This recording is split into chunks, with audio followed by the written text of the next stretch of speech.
el panorama completo de lo que es la UA de secuenciadores y microprocesadores. Es decir, todo lo que vamos a ver en el curso lo vamos a ver resumido en esta sesión. Bueno, en esta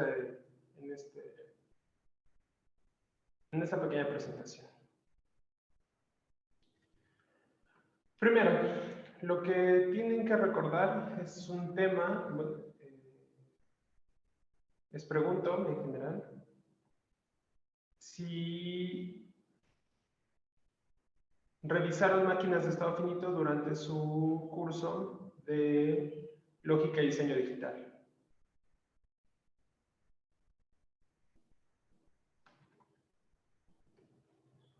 Eso es un sí, voy a asumir que sí lo vieron o no.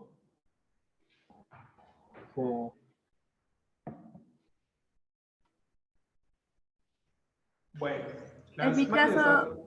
en mi Ajá. caso sí los vi, pero fue algo superficial. Pero sí los Ok. vi.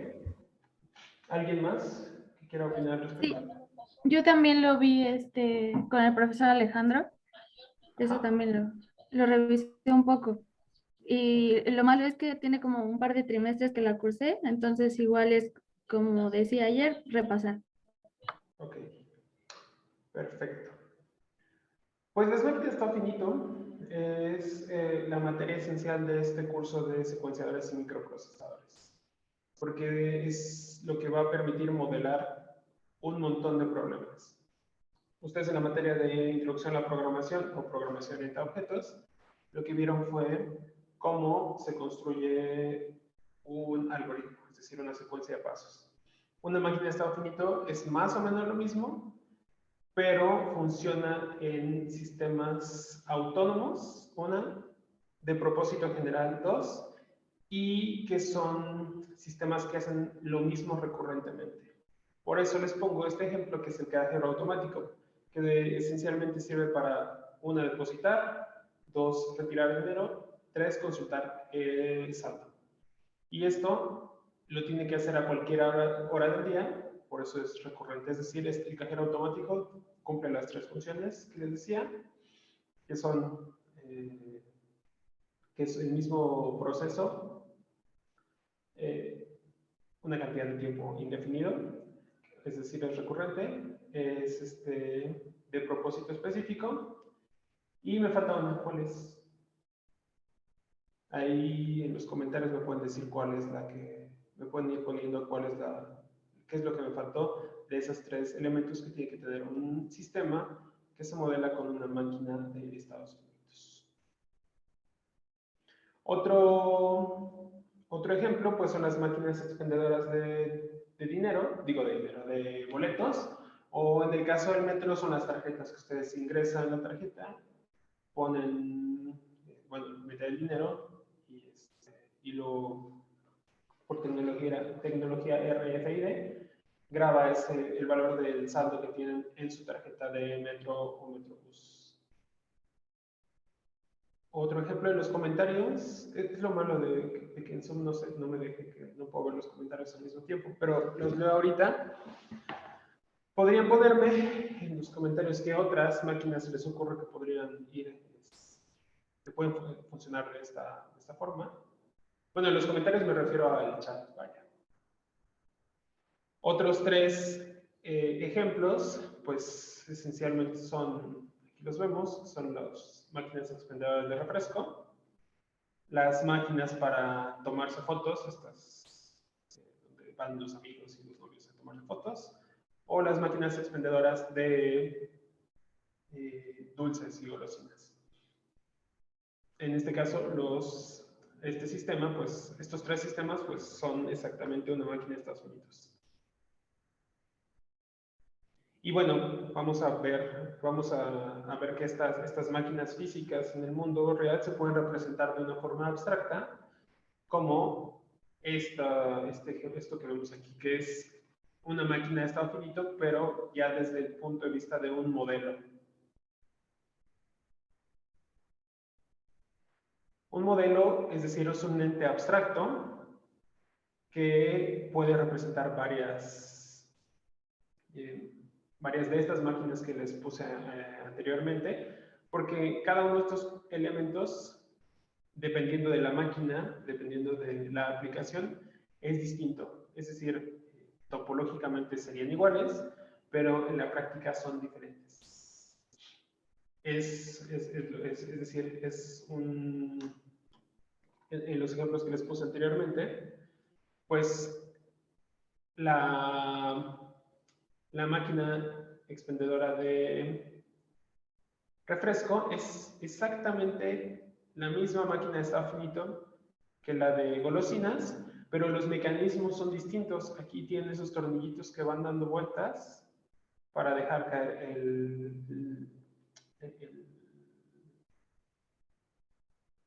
el producto, y acá, bueno, la tecnología puede ser distinta.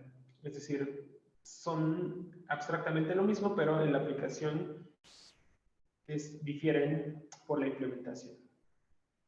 Lo que nos interesa en este caso, pues no son estas máquinas físicas, es decir, no son máquinas electromecánicas, son circuitos digitales, ya sea secuenciales o combinacionales, y microprocesadores y microcontroladores. Estas máquinas van a ser mapeados a esos 4 elementos. Bien, las máquinas de estado finito, pues recuerden, tienen un estado inicial, es decir, cuando ustedes la encienden, hacia dónde se va a prender. En este caso, ese 0 es el estado inicial. Y tienen las flechas que representan transiciones. Recuerden, una máquina de estado finito, ustedes tienen un sistema, y ese sistema está caracterizado por elementos internos, que son variables, o que son, sí, esencialmente son variables, y tienen entradas y tienen salidas. Son esos 3 elementos que caracterizan al sistema. Entonces, la máquina de estado finito lo que va a decir es, en un determinado instante de tiempo, eso grábenselo muy bien, en un determinado instante de tiempo, ¿cuáles son las condiciones que tiene el sistema? Es decir, se pueden preguntar en el ejemplo anterior, déjame lo borro. Para el ejemplo de este expendio,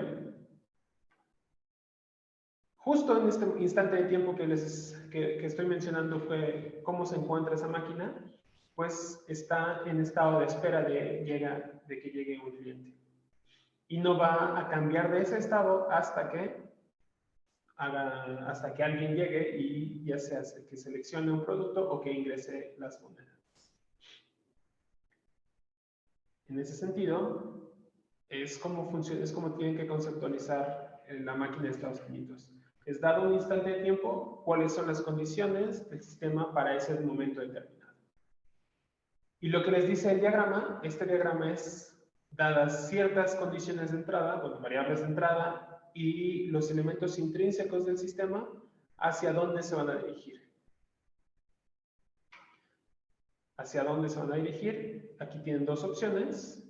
Por ejemplo, no sé, aquí le ponemos t menor a 5 segundos, si quieren. Si el tiempo es menor a 5 segundos, permanece en este sistema, bueno, perdón, en este estado, y otro caso, cambia de estado. Es decir, aquí tienen un estado de espera. Mientras no pase ese tiempo, migran a otro estado. Perdón, tienen 3 salidas, aquí tienen otra salida. Esta es una máquina de estados finitos genérica, solo se las puse por ejemplo. No tiene una representación,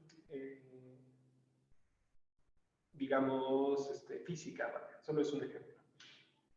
Estas dobles marcas quiere decir que es el estado final o es un final de proceso, pero no quiere decir que hasta allí termina, sino que aquí se pueden ver los resultados. Por ejemplo, si esta máquina funcionara para hacer una cuenta, esto estaría representando que en este estado, a la salida estarían viendo el resultado final de su operación.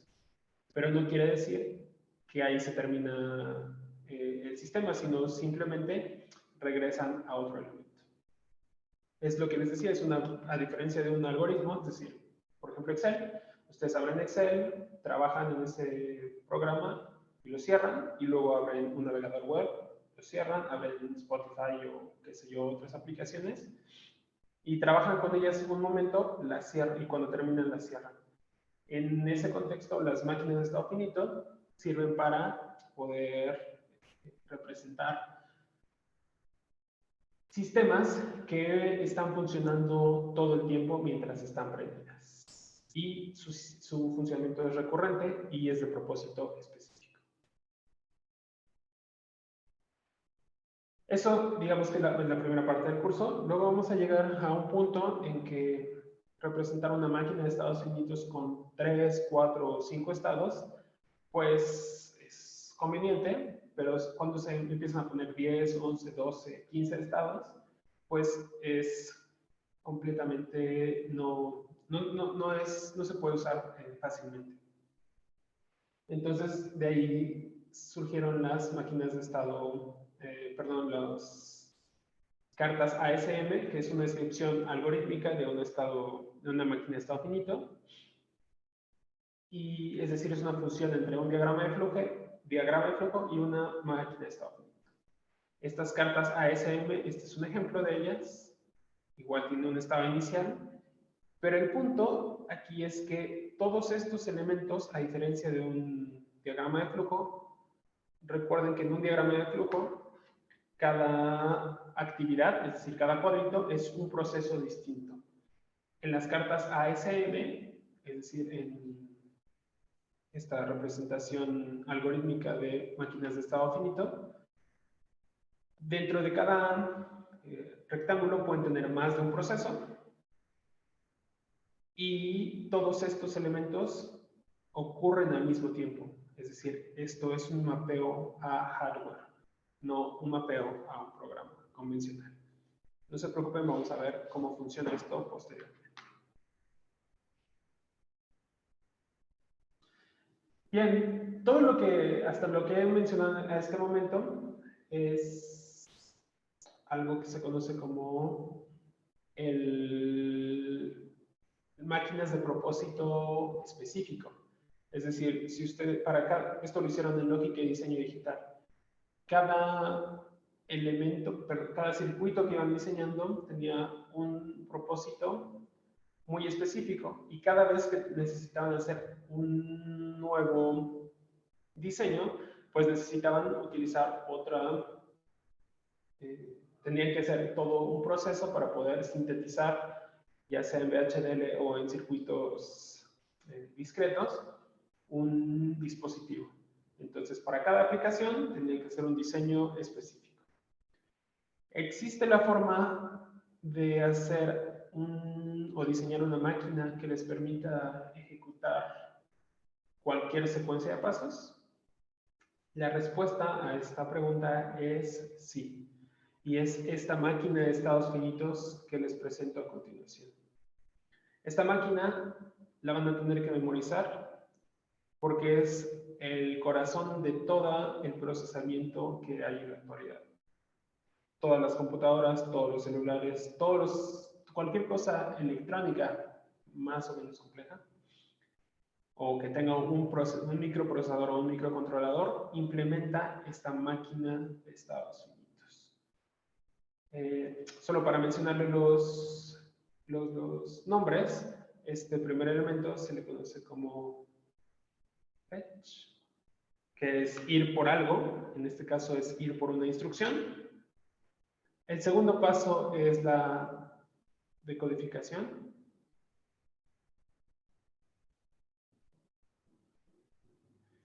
La decodificación es, bueno, el sistema va por una instrucción, la trae al núcleo del microprocesador y en el núcleo del microprocesador existe un elemento que diferencia si va a ser una suma, si va a ser un salto condicional, un salto no condicional, y configura todos los elementos del microprocesador para ejecutar la instrucción. Esa E, como acabo de mencionar, es la ejecución. La ejecución de la instrucción. Entonces, bueno, ya se decodificó, se ejecuta esa instrucción. Si es una suma, pues tiene que ir por los operandos, operar con ellos, hacer la suma. Y esto tiene como consecuencia, pues, almacenarlo en algún lugar. Esa es SD Store. Entonces, esta máquina de estado finito puede implementar cualquier algoritmo que ustedes le pidan o bueno, diseñen que ejecute. Entonces, es ir por la instrucción, decodificarla, ejecutar y almacenar los resultados. Esta máquina de estado finito, implementada, bueno, más bien la vamos a estudiar en dos arquitecturas de microprocesador, que son las más importantes, pero bueno, ya, porque de ahí en adelante, pues todos son variantes de ellas. Esas dos arquitecturas, la primera es la arquitectura von Neumann,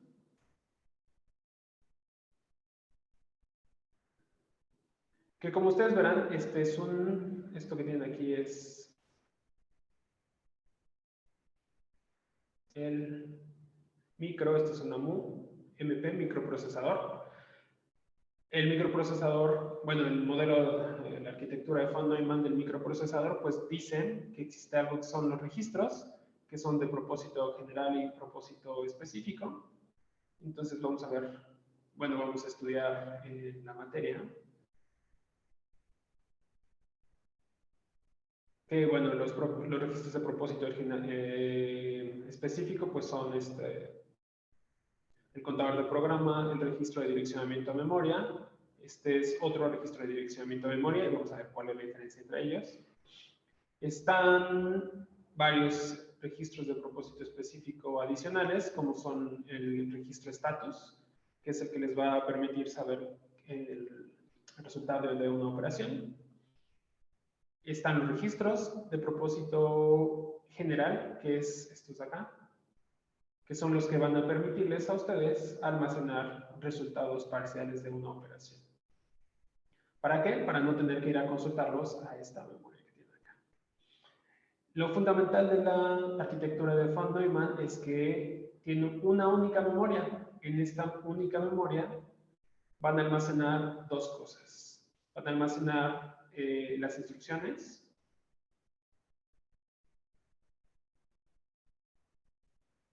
Es decir, ¿recuerdan la máquina de estado finito que mencionaba hace rato? Pues esta implementación tiene que ir por la instrucción, eso es el fetch. La decodificación se tiene que realizar aquí adentro, ahorita vamos a detallar eso. Se ejecuta si fuera una suma y finalmente se tienen que almacenar los datos. Bueno, la suma en este caso, en este ejemplo. Y se puede almacenar tanto en un registro de propósito general como se puede almacenar en la memoria. Entonces, esta memoria almacena dos cosas, decía, que son las instrucciones y son datos.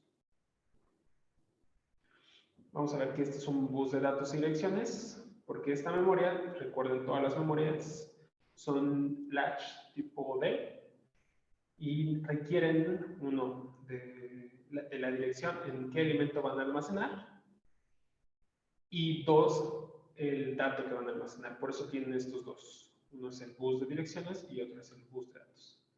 Aquí no le hagan caso a instrucciones, es bus de direcciones y por acá arriba el bus de datos. Eso es en registros. Vamos a ver este modelo de von Neumann. Se compone de... Voy a ver ahora. Perfecto. Se compone de tres elementos muy particulares que son la unidad aritmética lógica, que es la que posee las instrucciones que puede resolver este microprocesador. La unidad de control es quien va a, en este caso, lo pongo así, le cambio el color. En este caso, la unidad de control son esta UC, unidad de control, y el decodificador. Deben estar unidas. Bueno, aquí solo para especificarlo se separaron, pero en realidad las dos son parte de una. La unidad de control es quien se encarga de configurar todo el ambiente del microprocesador para ejecutar una instrucción, la instrucción que se haya decodificado. Algo que se me olvidó decirles es que la ALU, la unidad de aritmética lógica, tiene un conjunto de instrucciones bien definida. Es decir, dependiendo del microprocesador, aquí puede haber 20 instrucciones, o 50 instrucciones, o 120 instrucciones. Es decir, cualquier programa que ustedes puedan imaginarse, se ejecuta en a lo más 500 instrucciones distintas del microprocesador. Lo cual es sorprendente porque ustedes pueden ejecutar Excel, pueden ejecutar PowerPoint, pueden ejecutar casi cualquier programa únicamente con alrededor de 500 instrucciones. Eso es lo que hace tan potente a esa máquina de estados finito que les mencionaba hace rato, que la de 4 estados.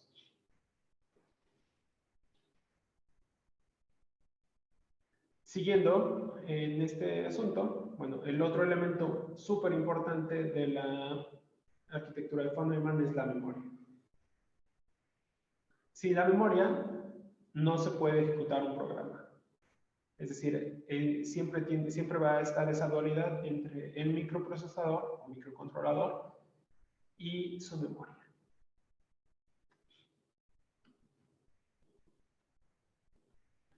El siguiente elemento, o más bien los siguientes elementos o conceptos que vamos a revisar en el curso, pues son el de programa almacenado. Eso es que en cierta sección de memoria se va a almacenar qué es lo que tiene que ejecutar este microprocesador o microcontrolador. Otro elemento es el código de operación. Eso quiere decir que recuerden, estamos en un mundo binario. Van a tener aquí secuencias de ceros y unos. Vamos a ver cómo estos ceros y unos se mapean en una instrucción.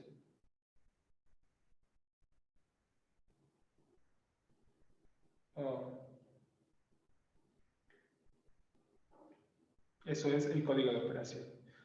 Y finalmente, lo que les comentaba ya, el modo de direccionamiento a memoria.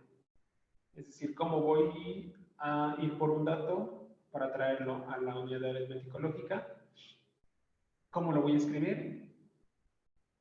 Esos elementos pues son justo lo que se conoce como los modos de direccionamiento.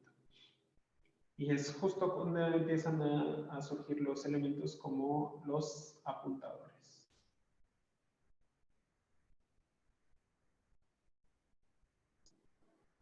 Que vamos a revisar con bastante detenimiento.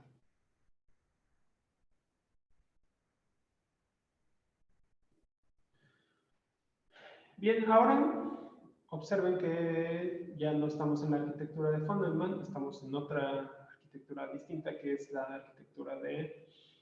arquitectura Harvard, la cual esencialmente tiene una gran diferencia con la de von Neumann, y esta es que tiene dos memorias. Una memoria en la que se almacena el programa y otra memoria distinta y con distintos buses, una memoria para almacenar los datos. Esto pues hace más eficiente el programa, ¿no? Porque ustedes aquí tienen que ir por una instrucción, bueno, ya tienen aquí una instrucción y luego tienen que ir por un dato en algún elemento aquí, es decir, no puede haber paralelismo. En este caso sí pueden ir por una instrucción y al mismo tiempo, como algunos ciclos de reloj después, y pueden ir por un dato y pueden ir trayendo más instrucciones en paralelo con datos. Digamos, paralelismo, es decir, en lo que voy trayendo datos de una instrucción, voy leyendo la siguiente instrucción, es lo que se conoce como el pipeline. ¿Qué es lo que hace que estos procesadores sean mucho más rápidos en la ejecución de los programas? Uy. Creo que no lo copié. Bueno, no importa. lo voy mencionando aquí. Dos elementos, bueno, vamos a ver que entre estos dos arquitecturas hay dos elementos, bueno, más bien dos conjuntos de instrucciones, más bien dos familias de microprocesadores, y generalmente se agrupan así. Esta arquitectura, la von Neumann, va a servir para lo que son los, lo voy a poner completo, micro.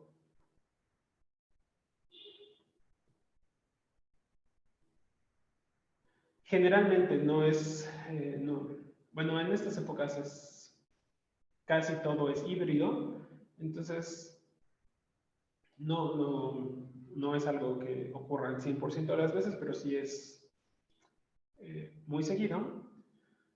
Estos microprocesadores tienen o implementan algo que se llama el CISC, que es un conjunto de instrucciones complejo. Es decir, tienen muchísimas instrucciones, tienen 400, 500 instrucciones. Vamos a ver entonces que los microprocesadores son para las computadoras. Tienen mucha capacidad de procesamiento, sobre todo para gráficos.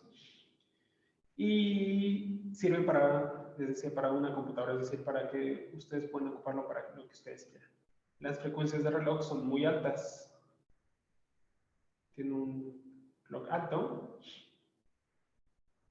¿Por qué? Pues tienen que ejecutar, sobre todo, interacción con el usuario. Tienen que visualizar YouTube o videos o programas en general, entonces eso requiere que sus frecuencias de reloj sean altas.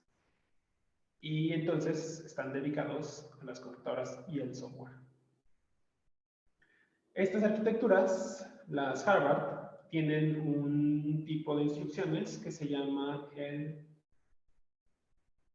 RISC, que es un conjunto reducido de instrucciones.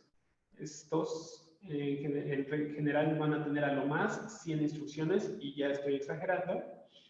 Hay unos microcontroladores que se llaman PIC. El PIC más pequeñito, que es de 8 pines, tiene alrededor de 30 instrucciones. Es decir, es muy reducido. Tienen frecuencias de reloj pequeñitas en comparación con sus primos, los microprocesadores, pero están hechos para sistemas de propósito específico. Es decir, ustedes no van, bueno, si consultan, por ejemplo, Amazon en este momento, pueden cotizar un microprocesador i9 y les va a costar alrededor de 9,000 pesos. Evidentemente no van a ponerle a un microondas un Intel i9. Tienen que ponerle un microprocesador un microcontrolador que es más barato, que necesita mucho menos instrucciones que algo para una computadora.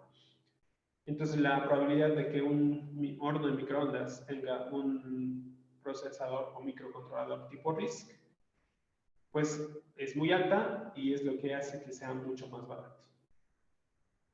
Otra cosa que no les mencioné es que los microprocesadores CISC son los que tienen una unidad de control micro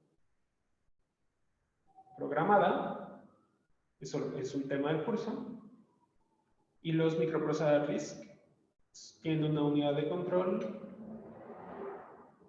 cableada. Insisto, no es que, bueno, para estas fechas, en esta época, no es que sean 100% de una familia, 100% de la otra. Lo más probable es que haya una mezcla entre ambas familias. Pero bueno, si tienen estos dos conceptos bien claros, ya por separado, pues estudiar nuevos microprocesadores o microcontroladores les va a ser muy